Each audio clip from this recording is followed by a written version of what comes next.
Vem, marinheiro, dá licença de passar. Seu navio entrou no porto, ele vem de alto mar. Vem, marinheiro, dá licença de passar, seu navio entrou no porto, ele vem de alto mar. Já cruzei a hora grande, mar revolta eu enfrentei. Vou chamar pela pesqueira para ver se ela vem. Quando eu pisar em terra, vou falar com minha velha. Meu navio foi num balanço é que ele vai. Meu navio foi num balanço é que ele vai. É a onda do mar, e a maré cheia, areia, é a onda do mar, é a onda do mar, e a maré.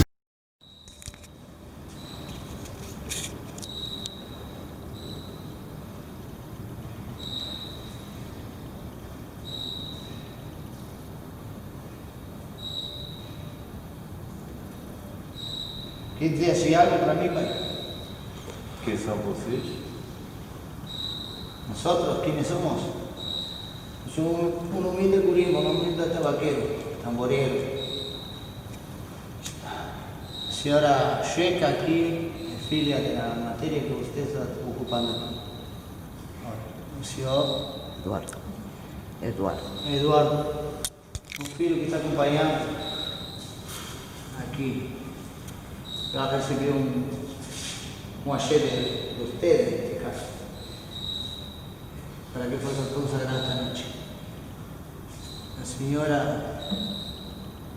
Soy amiga de la casa, Montserrat, es amiga de su ella que se está hijo, ocupando. Y ella Montserrat. Prazer. Igualmente. Y la señora aquí que acompaña a mi mujer está acompañando solamente a mí.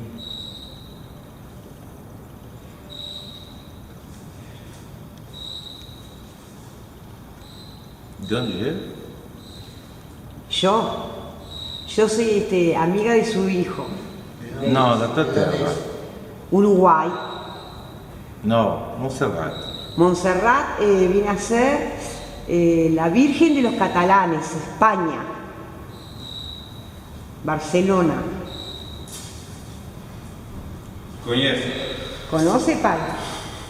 Lá.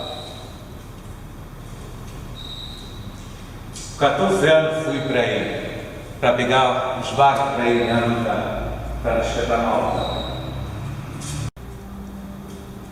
No sé qué se ve, Rito. ¿Quiere un cigarro? ¿Quiere fumar? Sí. Ahí tiene, le está ofreciendo la señora Checa.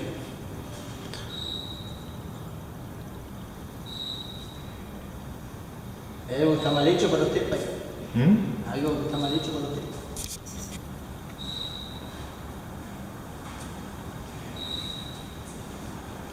¿Hay algo en lo que está ofendido? Contigo? No. Não. En general, me refiero. Com o general, não. Não. No general O tampoco. amigo do sim. ¿Con la medium? O amigo, ¿Un amigo? Antônio Pérez.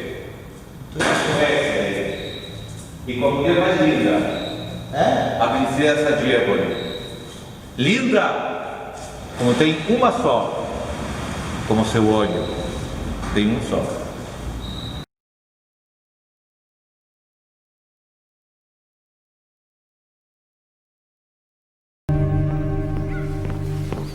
Majestad. Majestad, perdonad, no sabía que estabais aquí.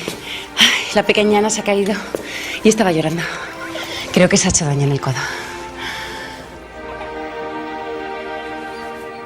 Es cierto que Antonio Pérez os está ayudando en los trámites para que caséis a vuestra hija con el hijo de la duquesa de Braganza. ¿No? ¿Cómo voy a hacer una cosa así? Fue una broma que hicimos el otro día mientras comíamos. ¿Quién os lo ha contado? Es vuestra amante. ¿Qué? Antonio Pérez es vuestra amante.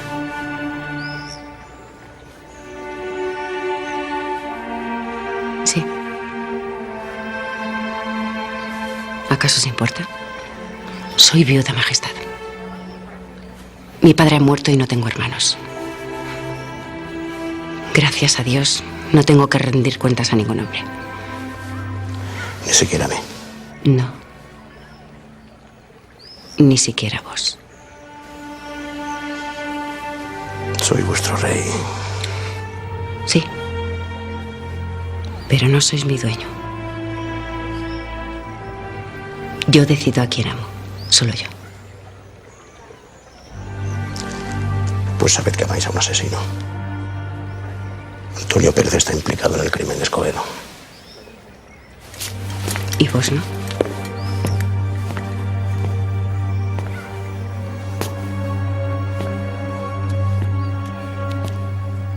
¿Qué os ha contado? Nada. Acercaos.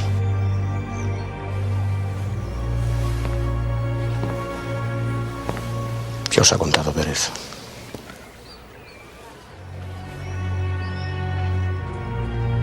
Todo. Que fuisteis vos quien dio la orden.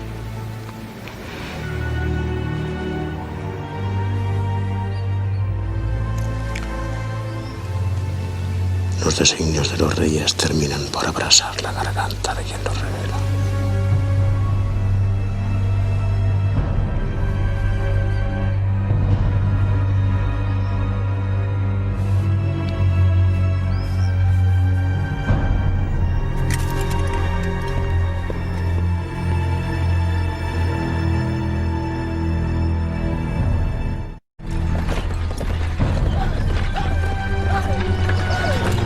Don Juan de Austria ha muerto de tifus. Dejó escrito que a su muerte os entregaran estos documentos. Es toda su correspondencia.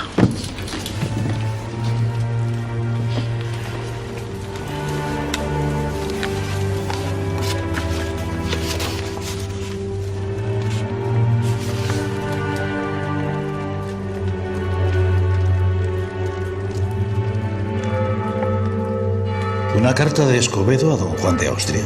Leed lo que mi hermano escribió en los márgenes.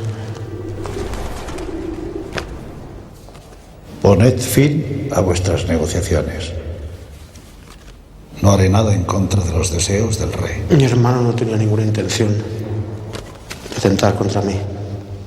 Jamás hubiera dado un paso sin mi consentimiento. Yo hice matar a su secretario, Juan de Escobedo. Ya no sé por qué. Os engañó.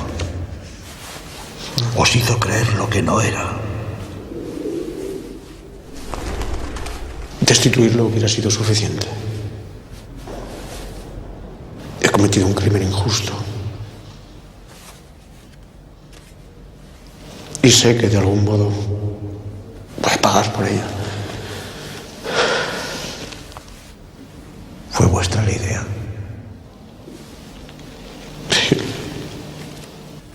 Y vuestro secretario Antonio Pérez se opuso a ella. No. Y sabiendo lo que sabemos ahora, no cabe la posibilidad de que a él le conviniera más su muerte que a vos.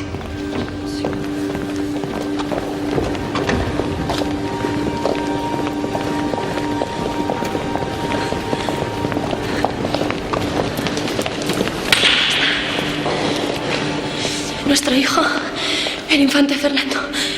Nuestro hijo.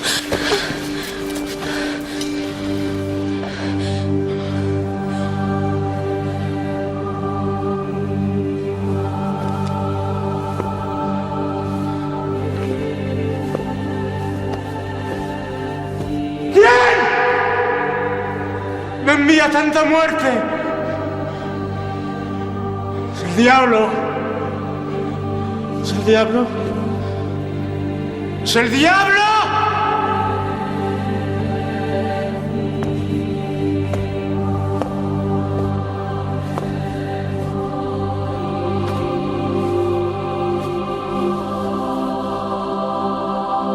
¿Es el diablo? ¿O es este el castigo que me envía Dios?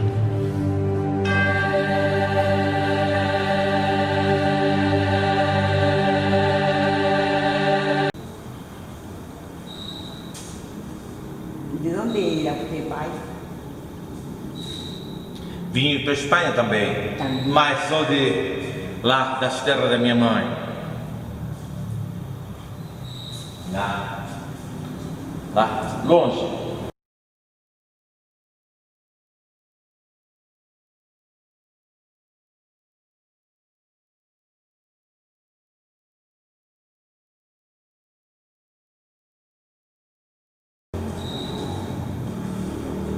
Onde são todos a nossa família, do meu pai, aquele que conheci sem saber.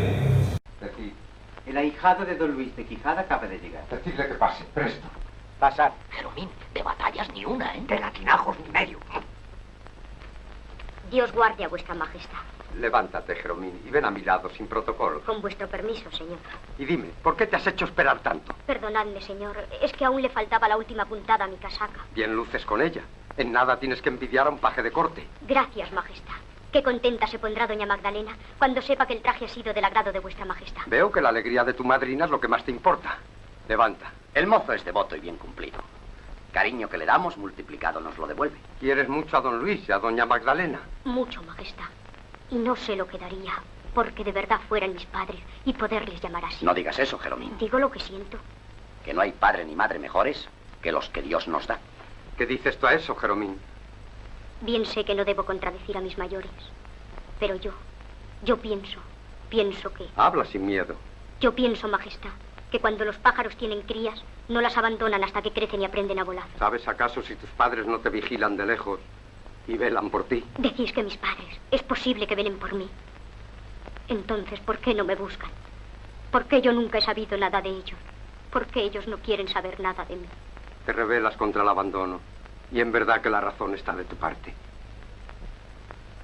Pero dime, si un día encontraras a tus padres, ¿qué harías? No sé, pero me parece que a pesar de todo, ese día yo habría de sentir una alegría muy grande, aunque tal vez no tanta como ahora, que estoy ante vuestra majestad. Pues tu ventura no se acabará hoy. Tanta pensar, tanta fe, que a veces Deus escuta. E você acaba sabendo que será por pedir ou será porque de verdade acaba sendo um filho de Deus.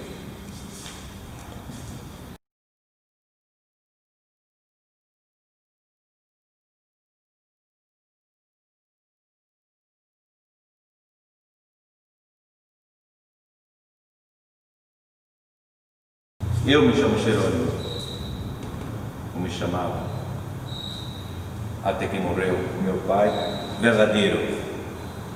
Então soube que não era Jerônimo, que era João. ¿Se enteró que no era Jerónimo, que era João? Sim, eu pensei que nunca ia saber quem era meu pai. Minha irmã, eu não tinha lembrança daquela época. Me falaram que me levaram com 3 anos. Então, não soube que era pai e quem era mãe. 3 anos mais fiquei numa família que ele dizia, pensei que era meu pai e minha mãe, mas meu pai era músico. Eu gostava da guerra. ¿La música le gustaba la guerra? A ele gostava a música e eu gostava da guerra. Eu tinha que matar esses árabes que tinham conquistado a Espanha por meu rei. Los árabes que ya tenían conquistado su reino. Tinha conquistado bastante Espanha. E eu sonhava liberar, mas para isso tinha que ser filho de mulher. Era um sonho que eu pedia todas as noites rezando, que se eu fosse o filho do rei, eu ia lutar para que Deus gobernasse na Espanha. La unidad lograda por los reyes católicos, y bien pudo decirse de él que podía cruzar Europa de confín a confín, pisando tierra de su soberanía. Y para dominar aquel imperio, el más grande que conocieron los siglos, las mocedades de España habían salido a la gran aventura del mundo. Los hombres hacían la guerra. Los niños jugaban a la guerra. ¡Adelante, mis ejércitos! Y aquí comienza nuestra historia. Estamos en el corazón de Castilla, en los alrededores de un pueblecito próximo a Madrid. ¡Deteneos! Esa es la fortaleza que hemos de conquistar. Defendida está por 1000 ejércitos enemigos, pero sus muros se derrumbarán ante el empuje de mis soldados, y la enseña del emperador ondeará en lo más alto. Vos, Gonzalo de Córdoba, avanzad en vanguardia tras de mí, que bien merecido tenéis ese ¡a la orden! Y vos, Duque de Alba, cubriréis el flanco derecho con vuestro ejército. ¡A la orden! El flanco derecho quedará cubierto. Y vos, Marqués de Villena, cortaréis la retirada del enemigo si fuese necesario. ¡Descuidad, capitán! No se escaparán nunca, y vosotros, los tercios de Nápoles, Aragón y las 2 Sicilias, en marcha tras vuestro capitán. ¡Que no tiemble vuestro ánimo! Ellos son muchos, pero no importa. Mayor será la victoria. ¡Santiago y a ellos! ¡Adelante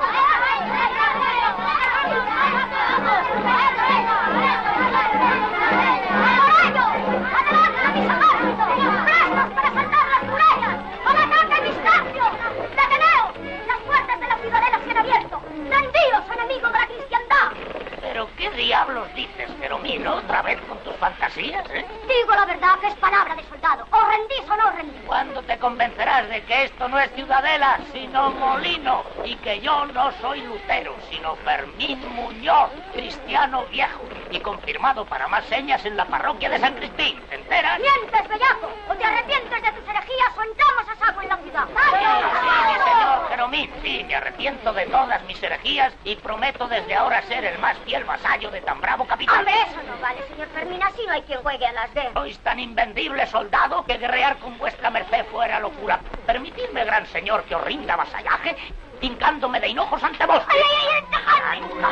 Y yo se lo contaré a tus padres. Y como te vuelva a ver por estos andurreales, te ato a un aspa del molino y estás dando vueltas hasta que Lutero se arrepienta.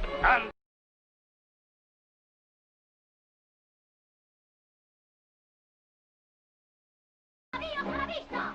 ¡Es la poderosa escuadra de Barcelona! ¡La flota cristiana se acerca! ¡Abordaremos el navío! ¡Viva el benigno Lutero! ¡Llama de retiro! ¡Fuego de mis altaneles y bombardas! ¡Fuego! ¡Dominad la puntería! ¡Apuntados! ¡A los fuertes brazos! ¡No nos alcancen nuestros proyectiles! ¡Perro cristiano!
o meu pai, quando eu nasci, era Jerônimo, e eu ficava com Jerônimo, o meu nome.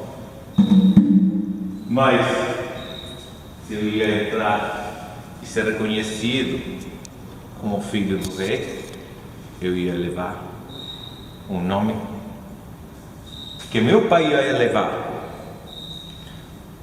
Mas o pai de minha avó queria botar o nome de João por seu irmão.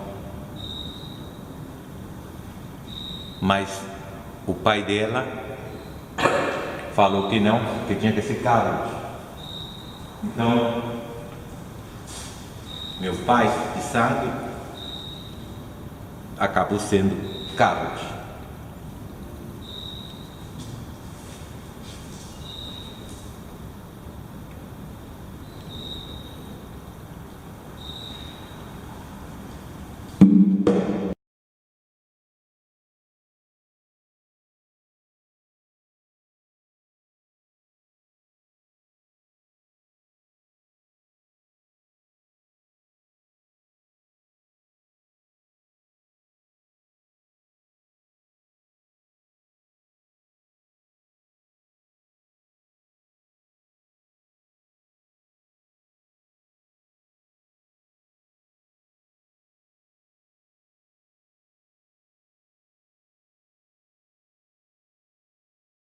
Entonces usted es filho de João.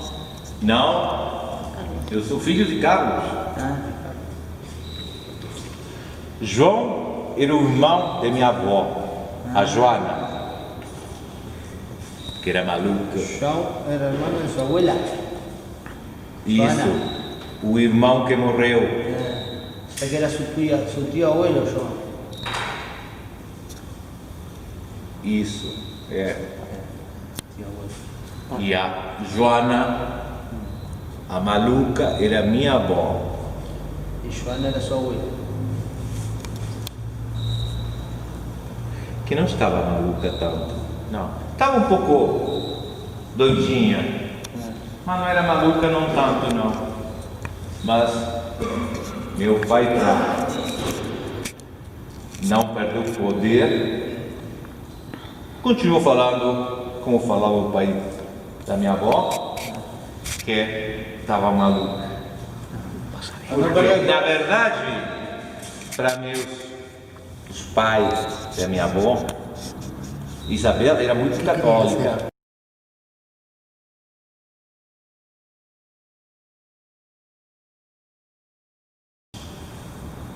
Eu lembro do filho do meu irmão, que se chamava também Carlos, maluco,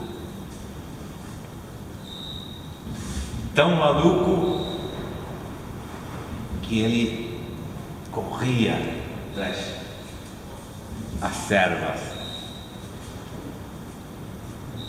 até que caiu na escada e quebrou a cabeça, bateu na cabeça, falaram até trazer um que fazia bruxaria para cuidar da cabeça do menino.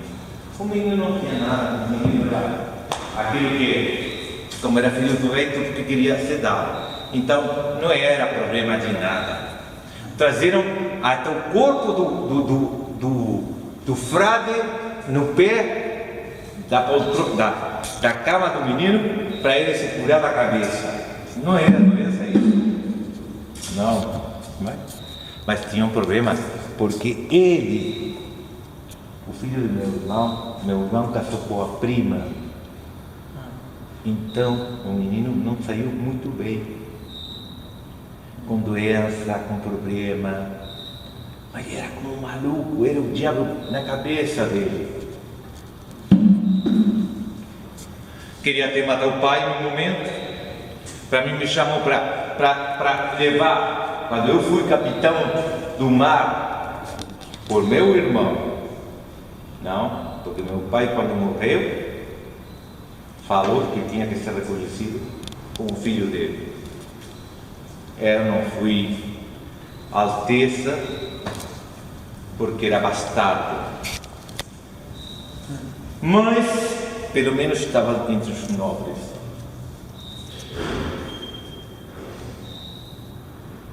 Mas a sangue do meu irmão era a mesma que a minha. Mas ela era filho da rainha e eu quase... Alguns falavam de uma prostituta. Juan de Austria. Hay pocas figuras en la historia de España que sean tan sugestivas como este caballero, porque además de tener un montón de virtudes, encima tuvo un final desdichado, lo cual agiganta su figura. Recordemos, hermano bastardo de Felipe II, o hijo bastardo del emperador Carlos, criado como jeromín, recriado después, educado sería mejor decir, entre gente de confianza del propio emperador, desde muy joven, brillantísimo en la política, en la guerra, no sabemos si en el amor, igual lo averiguamos ahora, y finalmente caído en desgracia por algo de lo que él no tuvo ninguna culpa, después de haber sido, en fin, el vencedor de las Alpujarras y el vencedor de Lepanto. La cuestión es la siguiente, que Joaquín Jabalois acaba de publicar Yo, Juan de Austria, en la editorial Styria, y el libro tiene una pinta estupenda, así que hemos llamado a don Joaquín Jabalois para que esté esta noche con nosotros, y él ha venido. Joaquín, muy buenas noches. Acércate un poco más al micrófono, por favor, para que se te escuche mejor. Bueno, ¿por qué Juan de Austria? Bueno, Juan de Austria porque es una figura compleja, es una figura atractiva y es una figura llena de contrastes y de matices en su... Acércate más al micrófono así, fenomenal. Bien. Es un personaje que es verdaderamente atractivo porque no es un personaje homogéneo, monótono, aburrido, sino todo lo contrario. Él, en cuanto a personalidad, pero también en cuanto a las hazañas que realiza, su vida es una vida novelesca.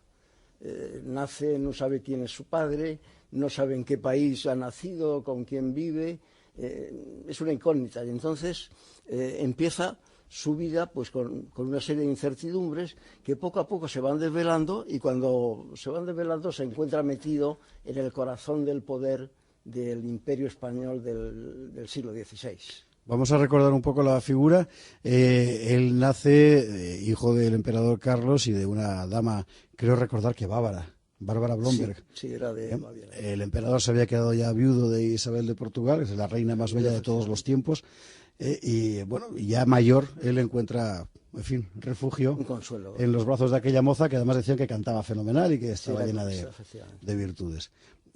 Cuando se queda embarazada, no aborta como hacen ahora, sino que tiene al crío, y además el emperador, que era muy celoso de su sangre, y por supuesto me lo quedo y me encargo. ¿Lo tiene Bárbara muy poquito tiempo? Poquísimo, porque, bueno, como es un hijo del pecado, hablando en lenguaje del siglo XVI, había que ocultar aquello, pero por otra parte, como era hijo del emperador, tenía sangre real, era un hombre que podía tener un destino importante, y había que quitárselo a la madre, que es lo que hacen, y la madre encantada porque le dan mucho dinero y ella pues vive su vida, ¿no? Sí. Y el emperador entonces lo que hace es encargarlo. Ella de hecho se casó luego con un... Sí, es que le buscaron además un marido aparte de... La verdad es que daba gusto quedarse embarazada entonces. En aquel momento los deslices eran bien remunerados, ¿no? Claro. Como ahora. No, está bien, está muy bien eso. Y se traen aquí a Jeromín y le ponen con un violista, perdón. Sí, de la corte. Porque bueno, había que alejarlo porque como estamos en plena guerra entre protestantes y católicos, pues que el emperador católico, defensor de la pureza en todos los aspectos, pues de pronto apareciera, aunque era ya viudo y mayor, tenía 50 y tantos años, pues que tuviera un hijo, pues era un poco chocante. Sí. Y eso le condiciona al emperador también. Hay que pensar también además en las consecuencias políticas. Si yo fuera el rey de Francia en ese momento, haría lo imposible por secuestrar a ese niño, claro. El emperador lo que hace es que eso, él lo va manteniendo en secreto hasta que viene a reconocer a su hijo en el codicilio del testamento, pero con orden expresa de que no se sepa hasta que él muera, por razón de Estado. Pero hasta ese momento pasa mucho tiempo y la vida de este chiquillo es realmente curiosa. Se cría en Leganés. Sí. Porque la esposa del violista de la corte al que se le encarga tenía tierras allí. Claro, porque... En Leganés. Es que Leganés en aquella época, claro, ahora uno pasa por la carretera y dice, bueno, Parque Sur y ahora eso. es una ciudad enorme. Ahora es una ciudad, pero Leganés era un villorrio que había por ahí, claro. Sí, sí. Sí, pero es que lo que ocurría es que estos deslices que tenían las personalidades reales, pues había que ocultarlas con el mayordomo, con el criado, con los que tenía alrededor. Claro. Y entonces aprovechan que un músico real se va a jubilar y se viene a su pueblo, porque él tiene unas tierras aquí en Leganés, y entonces, hombre, pues ven la ocasión de que este niño desaparezca del centro de operaciones del poder que estaba en Alemania, fundamentalmente. Entonces lo traen aquí a Leganés, donde él se cría, simplemente pues con una familia muy modesta, y además luego acaba enviudando la señora, y bueno, lo sigue criando hasta que por fin, pues al saber que ya no tienen medios esta señora, porque le habían dado bastantes medios económicos para que lo sacara adelante, pues entonces ven la manera de que pasara ya, y habían pasado unos años, y de que pasara a ser criado mejor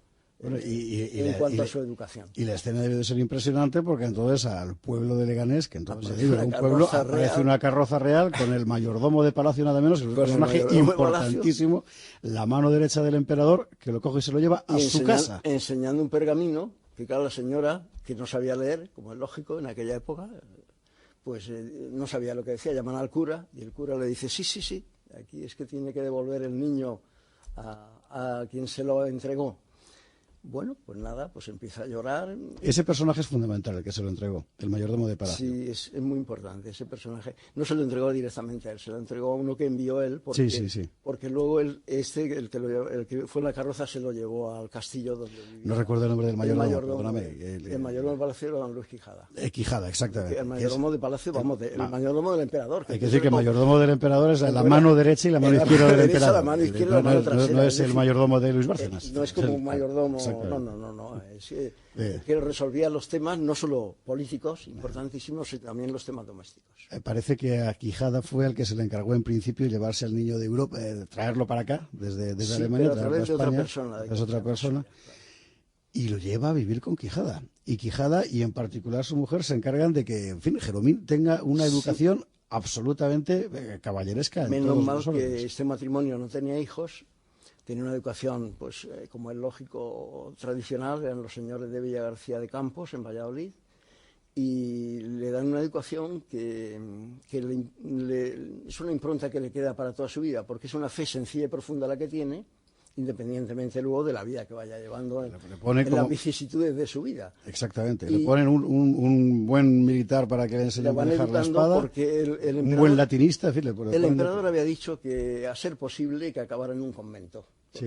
Cuando se meten en un convento los bastardos, se acaban los problemas. También es verdad. Sí. Pero que no se le forzara. Ahora, en fin, iba a hacer un chiste brutal, pero vamos a ahora dejar ocurren otras cosas, sí.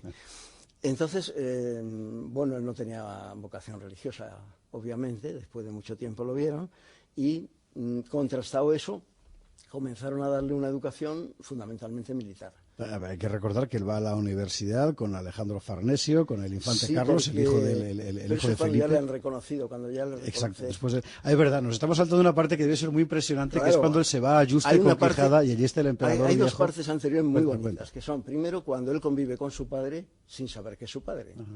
Porque el pobre hombre, como ya las personas mayores nos ponemos sentimentales, y más los que tienen hijos naturales, me parece, yo no lo sé porque no tengo ninguno, pues él decide que el mayordomo traiga allí a su hijo. Vive en un pueblo cercano, en Cuacos, y entonces allí en ese pueblecito, pues él estaba contentísimo, me refiero a don Juan de Austria, porque se llamaba Jeromín entonces todavía, porque él pensaba que era su héroe y que iba a poder convivir con su héroe y que le iba a enseñar muchas cosas de cómo se ganan las guerras y de todo esto. Y se encuentra con que no vive en palacio, vive en un pueblo a 2 kilómetros de allí, y está encerrado con doña Magdalena de Ulloa, con su tía, y que del emperador no sabe nada. Estaba allí, que únicamente sus amigos eran los perros y los gatos, con lo cual estaba muy aburrido, ¿no? Y ya finalmente, un día, pues le dice doña Magdalena de Ulloa que el emperador le va a recibir a ella y que él va a venir él también, pero él va a venir como paje suyo. Pero que así va a conocer al emperador. Él se pone contentísimo y elegantísimo le ponen, como es lógico, y accede ese día como paje de doña Magdalena de Ulloa al palacio, al monasterio más bien que palacio. Lo que pasa es que una ala tenía como palacio. Tiene unos 15 años en ese momento. 12 años. 12 años tenía.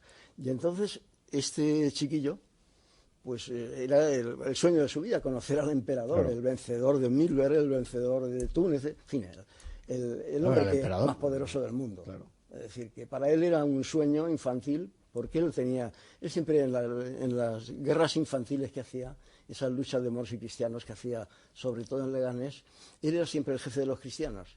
Y era el que abría la cabeza a los moros, como es lógico, ¿no? Encomiable afición. Sí, sí. La de jugar desde niño así. Sí, pero con piedras de verdad, no con... Bueno, es que yo también he jugado con piedras de verdad de chiquitín. Es que ahora las cosas han cambiado mucho. Y yo también, es que ahora ya la gente no es tan fuerte como en aquella. Debe ser eso. Y entonces, pues ya por fin, pues él conoce al emperador, pero le conoce de una forma muy protocolaria. Él es paje de doña Magdalena Ulloa, y entonces su papel era llevar una bandejita de plata con una docena de pañuelitos de seda blancos que doña Magdalena Ulloa le llevaba al emperador como un detalle de regalo, ¿no? Y entonces en un momento determinado, pues él lo mira y claro, él se queda, me refiero a don Juan de Austria, él estaba nerviosísimo, hasta que ya por fin, después de saludar al emperador, a la Magdalena Ulloa, le dice que se acerque doña Magdalena para darle la bandejita al emperador con el regalo.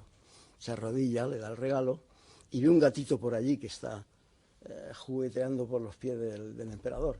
Y el emperador, pues, en fin, le pregunta qué va a ser de mayor. Y le dice, guerrero. Yo voy a servir, quiero ser guerrero para servir a Dios y a vuestra majestad. Y le dice, muy bien, muy bien. Y es lo único que hablan en ese momento. Pero después de eso ya vuelven a Cuacos, queda muy contento don Luis Quijada y le nombra, dice, lo has hecho muy bien, y ahora te voy a nombrar paje mío.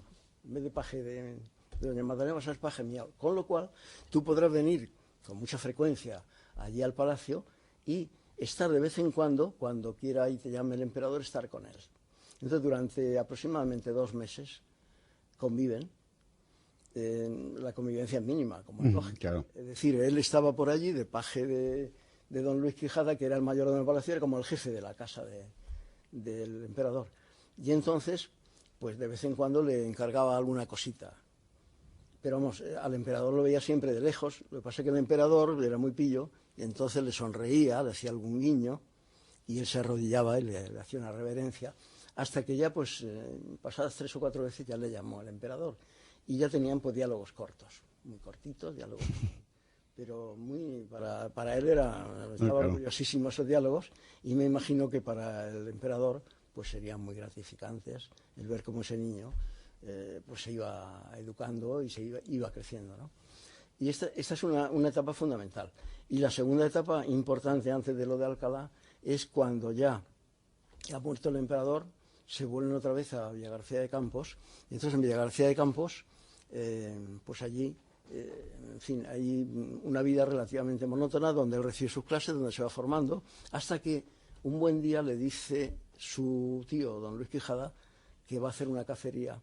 Él tenía ya 12 años, un poquito más, y era la primera vez que le invitaba con los mayores a una cacería. Y entonces organizan una cacería que se hace muy cerca del pueblo donde vivía, Villagarcía de Campos, en los Montes Torozos, cerca del monasterio de la Espina. Y en esa cacería había planeado el rey el reconocer como hermano suyo. Y entonces la escena que se describe en el libro es muy bonita. Es cuando se encuentran en el medio del campo Felipe II, que ya es Felipe II, sí, y Juan de Austria. Sí, entonces en medio del campo, termina la cacería, y al final de la cacería lo que ocurre es que va con el duque de Alba, solamente Felipe II y el duque de Alba, y lo que ocurre es que se va, ya le reconoce, le pregunta también qué va a ser de mayor, y le dice pues bueno, que quería ser guerrero también para servir a Dios y a vuestra majestad, y le dice, ¿quién es tu padre? Le pregunta con cierta mala idea Felipe II, y se queda confusísimo, porque si era una pregunta que él le horrorizaba, era precisamente esa pregunta. Claro. Y entonces se queda desconcertado, no sabe qué poner, se enrojece y solo tiene ganas de salir corriendo. Y entonces, en ese momento, pues lógicamente, el rey se acerca a él y le dice, ten confianza, estate tranquilo, porque puedes tener el orgullo de saber que tu padre ha sido la persona más importante que ha habido en el mundo. Tu padre es el mío y por tanto ha sido el emperador Carlos V, que en la gloria esté. Le dice. Él se queda muy confuso. Después de eso llama a Felipe II a Alba, le dice que se quede con el niño, se va a don Luis Quijada y ya tiene todas las disposiciones sobre lo que iba a ser la educación del niño, se los entrega como instrucción al mayordomo, que le nombra un montón de cargos, pero sobre todo le nombra ayo y tutor de Juan de Austria, jefe de la casa suya, y le nombra consejero de guerra y consejero de Estado. Y solo hemos contado unos poquitos años de la vida de este personaje, y nos queda por delante todo. Cuando decide marcharse, lo que hoy sería irse a la Legión, decide marcharse a hacer una cruzada y se quiere embarcar en Barcelona, su hermano Felipe consigue quitarle de la cabeza la idea, no lo consiguió. Lo que consiguió fue que no embarcara, que es otra cosa. Cuando nos queda contar, cuando está en Italia, nos queda contar su intervención en las Alpujarras durante la Guerra de los Moriscos, por supuesto lo que fue la batalla de Lepanto, su vida en el avispero de Flandes, cómo acabó sin comerlo ni beberlo metido en las conspiraciones de Antonio Pérez y la princesa de Éboli y demás.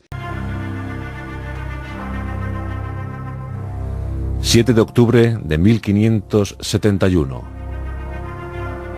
Estamos ante la mayor ocasión que vieron los siglos, en palabras de don Miguel de Cervantes y Saavedra. En el Golfo de Patras, más conocido por todos como Lepanto. En ese lugar, una escuadra aliada pretende frenar el ímpetu irrefrenable de la sublime puerta otomana. Durante todo el siglo XVI, los turcos, los otomanos, se constituyeron en el máximo peligro para la cristiandad. Parecían invencibles. Sus naves surcaban el Mediterráneo sin apenas oposición. El sultán orgulloso lucía sus blasones de guerra por buena parte de ese Mediterráneo y soñaba con la conquista de Europa. Los genízaros, convertidos en ariete de aquella tropa musulmana, provocaban el terror en las filas cristianas. Finalmente, los estados pontificios, Venecia y España, la potencia dominante de aquel siglo XVI, unieron sus armas para enfrentarse a la sublime puerta.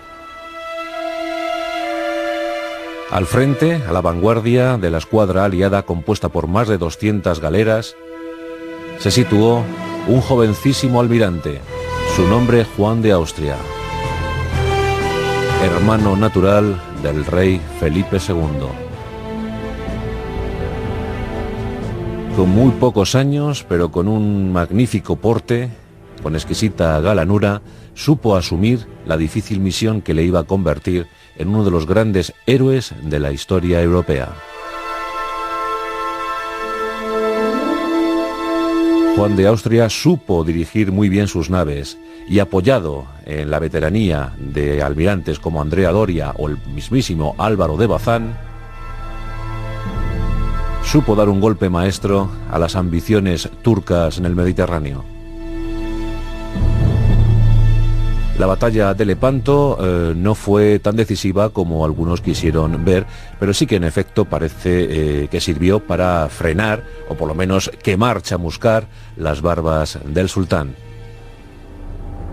Frente a las 206 galeras cristianas, se situaron unas 220-230 galeras musulmanas. Las formaciones eran fabulosas, fantásticas. La línea de combate era una auténtica soflama multicolor.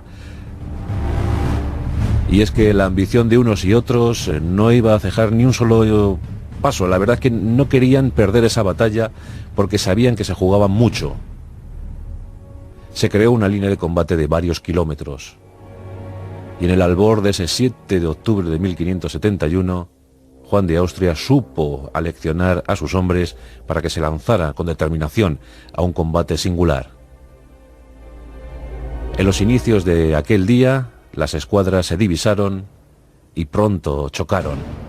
Tras múltiples estrategias y maniobras, las galeras de uno y otro bando se vieron enzarzadas en combates crueles, terribles. Las bajas de aquel día se cuentan por millares. Más de 30.000 en el bando otomano, más de 9.000 en el bando cristiano. Frente a las flechas envenenadas lanzadas por genízaros y estupendos arqueros musulmanes, se encontraban pues los eficaces arcabuceros cristianos y sobre todo, la fuerza de los tercios españoles. 5 horas de lucha sin cuartel, 5 horas de refriega, pero el punto culminante lo encontramos en el versus de hoy. Juan de Austria frente a Ali Bajá o Ali Pachá. Los dos comandaban sus naves capitanas, en los cristianos la Real, en los turcos la Sultana. Dos impresionantes galeras que, como movidas por la magia, pronto se divisaron. Un sortilegio extremo hizo que se provocara que se creara un pasillo marítimo para que las dos galeras surcaran el mar hacia su encuentro definitivo. La que llevó la iniciativa fue la Sultana turca. Ali Bajá ordenó enfilar proa hacia la Real. El contacto, el impacto fue brutal. El espolón de proa de la nave musulmana consiguió atravesar 4 hileras de bancos donde remaban los galeotes, la chusma, como se decía entonces. Las dos naves quedaron unidas en un destino común. Finalmente, el colosal, el brutal impacto, el brutal choque, consiguió hacer una plataforma de combate de más de 110 metros de longitud. En el bando cristiano, Juan de Austria contaba con el apoyo de unas pocas galeras que le iban a suministrar hombres, municiones y sobre todo esperanza. En el bando otomano, otras tantas galeras apoyaban a Ali Bajá, al comandante de aquel día. Otros almirantes otomanos como Uluç o Dragut merodeaban la zona. El resultado era incierto. Se combatía en todo el ancho del frente, pero todos estaban pendientes de aquel enfrentamiento entre enemigos íntimos. Juan de Austria y Ali Bajá. Durante minutos, tensos minutos, aquella plataforma de combate se convirtió en un auténtico infierno. Flechas, nubes de flechas desde un lado, arcabuzazos, certeros tiros desde otro. Los muertos se podían contar ya por cientos. Ofensivas por parte cristiana, contraofensivas por parte musulmana. No se sabía bien qué podía ocurrir. Cada refuerzo, cada galera que llegaba para apoyar a uno u otro bando, constituía pues una nueva ofensiva, un nuevo contraataque y decenas de muertos tras él. Nadie quería abandonar. Nadie quería rendirse. Sabían que la suerte de aquel día, de aquella batalla, se estaba celebrando entre la Sultana y la Real. Los hombres de Juan de Austria avanzaban implacables. Los arqueros de Ali Bajá rechazaban, causando una enorme mortandad con sus flechas envenenadas. La masacre era continua. La sangre de los muertos teñía el mar que rodeaba a la Real y a la Sultana. Pero finalmente, los balazos y la fuerza de los tercios españoles se fue imponiendo. En una ofensiva, muchos hombres, muchos soldados españoles saltaron a la Sultana y comenzaron a cercar las posiciones donde se encontraba Ali Bajá. Los hombres del turco lucharon hasta el final. Su guardia personal le escoltó hasta la muerte. Hicieron pagar muy cara la osadía española. Pero en el puesto de mando de la Sultana había quedado solo Ali Bajá con unos cuantos leales. Los arcabuceros españoles apuntaron bien y comenzaron a disparar. El almirante turco recibió 7 impactos de arcabuz y aún así continuaba luchando. Era un auténtico tigre humano.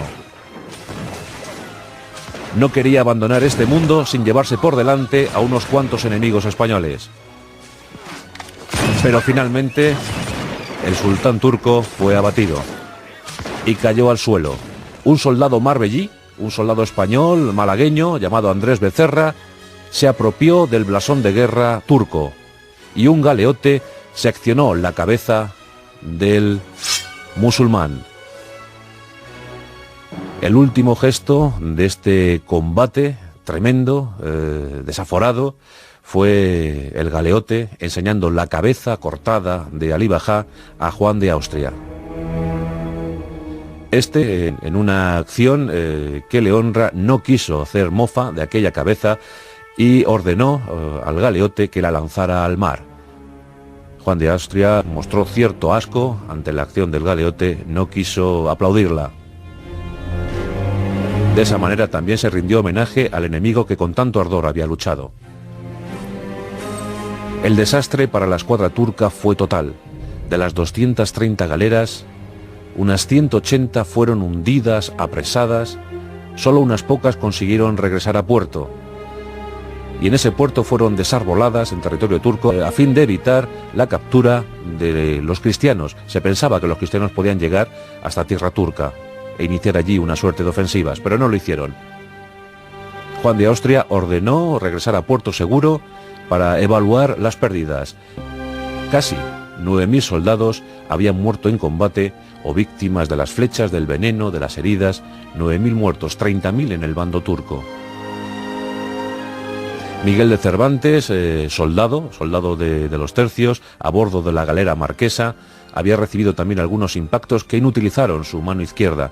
Afortunadamente le quedó la derecha para seguir escribiendo. Pero siempre recordó aquello como la mayor ocasión que vieron los siglos.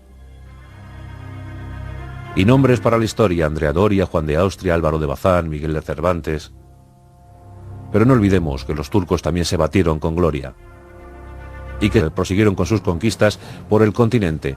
Eso sí, no volvieron a ser un peligro real en el Mediterráneo. Y la suerte de aquella acción decisiva, la victoria de aquel día, se la debemos a Juan de Austria y a sus valerosos tercios. Hoy en nuestros enemigos íntimos de la historia, dos bravos guerreros: Juan de Austria versus Alí Bajá.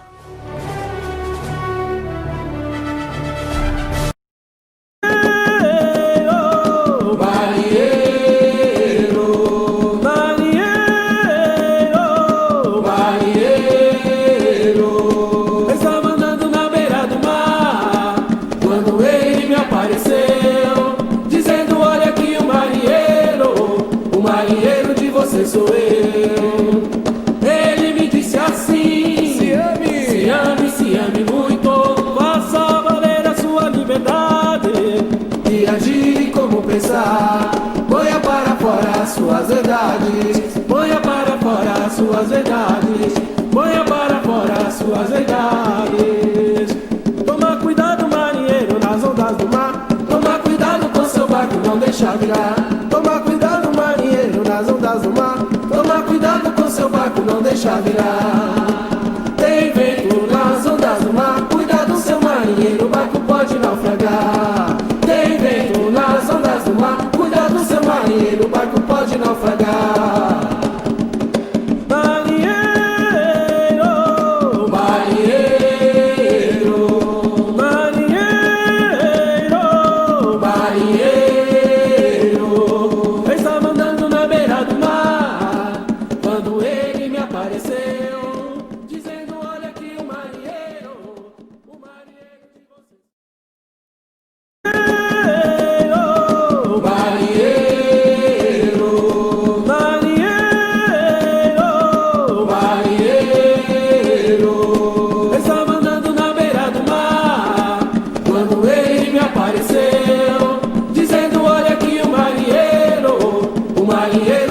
Sou eu. Ele me disse assim: se ame muito, faça valer a sua liberdade e agir como pensar. Ponha para fora as suas verdades, ponha para fora as suas verdades, ponha para fora suas verdades. Toma cuidado, marinheiro, nas ondas do mar. Toma cuidado com seu barco, não deixa virar. Toma cuidado, marinheiro, nas ondas do mar. Toma cuidado com seu barco, não deixa virar. Tem vento nas ondas do mar, cuidado, seu marinheiro, o barco pode naufragar. Tem vento nas ondas do mar, cuidado, seu marinheiro, o barco pode naufragar.